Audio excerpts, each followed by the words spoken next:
Жай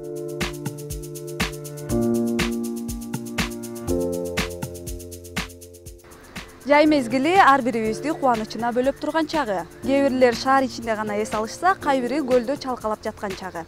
Эмесе бүгүн шаардыктар сиздерге жай мезгилин кантип өткөргөнү тууралуу баян салат.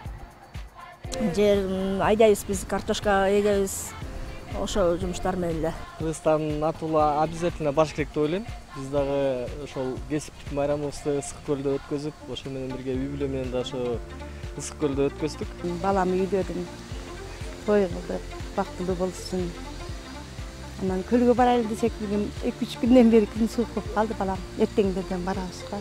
Манас ордого бардык. Ошо Манас ордодо деген кырчоолор бар экен. Аябай жакшы эс алдык биз. Балдар менен өткөздүм. Көлгө барып келдик, көлдө эс алдык. Ошо көбүнчөсү эле ошо балдар менен эле Бишкек шаарында эле болдук. Айылдан эчтеке келген жокмун. Картошкада эчтеке өсүп элеккен. Бияк достор менен жүрөм. Азыр соңун ортос. Каскын шеймусун. Барын алдык.